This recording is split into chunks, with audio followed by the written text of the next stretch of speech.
একটা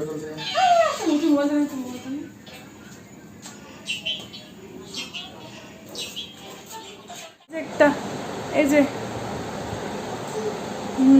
ভরো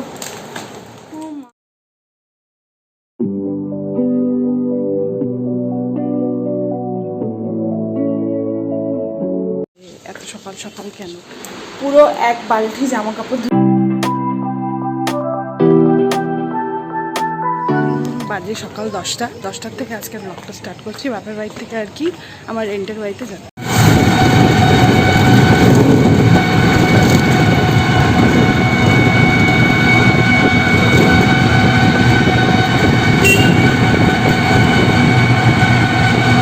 রেন্টের বাড়িতে তো চলে এসেছি। এবার হয়তো তোমরা ভাবছো যে এত সকাল সকাল কেন, এটা তোমরা জানতে পারবে। দেখো পুরো ব্লগটা।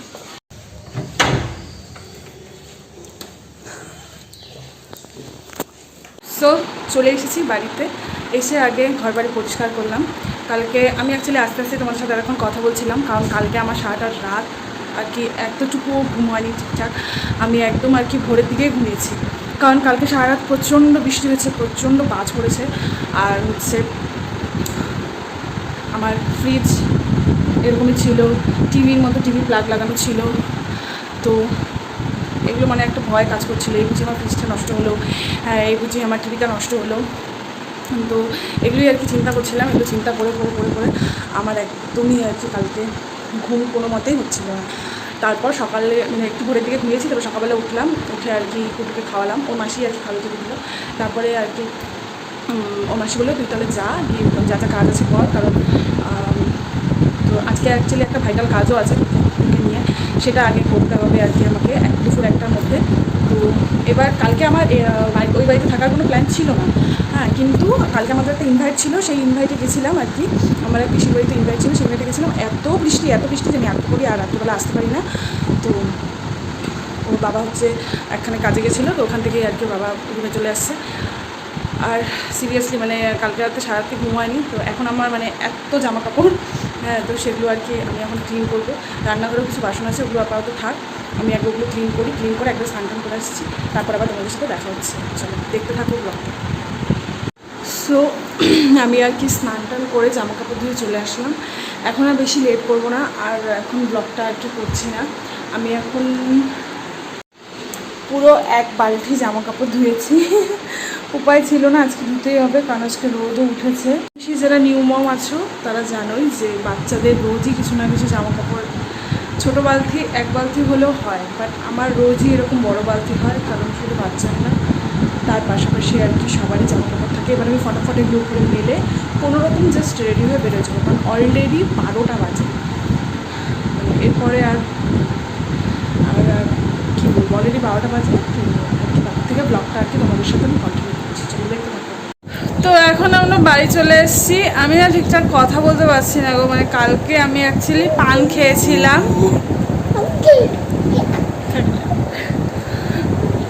দুটোর অবস্থা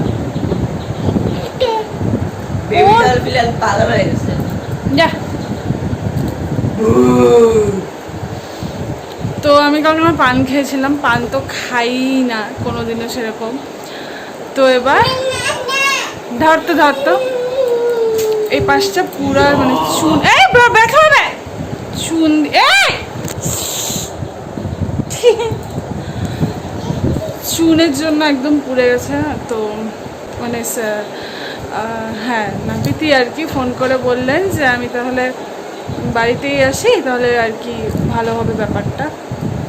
তো ভালোই হলো আর কি, এখন যেতে হবে না ওখানে, লেট হবে না আর কি, এখানেই আসছে নাপিত, এখানেই কাটিয়ে নেব।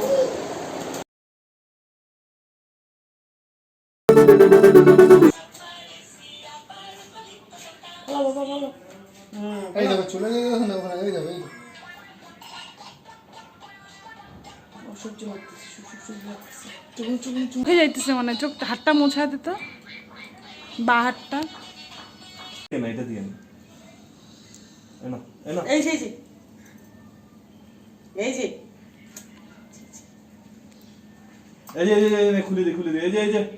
অন্য একটা চুল কাটা হয়ে গেছে, এই দেখো ওই যে এখন ওকে একদম ছেলে লাগতেছে। পরে দেখাচ্ছি। এখন আসলে বৃষ্টি আসবে, ওয়েদার একদমই বলতে গেলে খারাপ।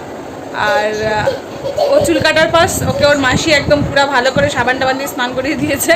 তারপরে ও একটা ছোট্ট আর কি ন্যাপে নিয়েছিল, তারপরে উঠে খাওয়া দাওয়া করলো টরলো। আমিও একটু শুয়েছিলাম কারণ আমারও শরীরটা খুব একটা ঠিক যাচ্ছে না। তুই একটু তোমার মুখটা দেখাও সবাইকে। এই দেখো, এই দেখো, দেখাও তুই সবাইকে তোমার মুখটা। এখন ওকে সত্যি আমাকে মানে এতদিন অনেকেই বলেছিল এটা তোমার মেয়ে নাকি, তুমি ওকে কেন ছুটি করে দাও, 2 ছুটি করে দাও, ক্লিপ পেতে দাও। কিন্তু একটা মা আর কি, আমার মনে হয় যে একটা মার থেকে ভালো কেউ একটা বাচ্চা আর কি সমস্ত কিছু বোঝে না। তো আমি ওকে করে দিতাম কারণ ওর খুব কষ্ট হতো চুলগুলোর জন্য। তো যাই হোক, এখন ওই কথাগুলোর থেকে আমি একটু আর কি রেহাই পেলাম।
মা খেলনাগুলো গুছায় রাখছে। এটা রাখো তো, এই যে এটা রাখো, এই যে এটা রাখো, গুছায় রাখো। হ্যাঁ, ভিতরে ভরো।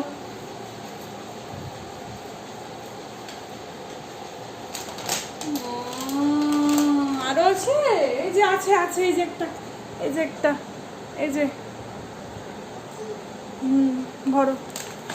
ও মা, গুড বয় আন্নি, আন্নি, গুড বয়।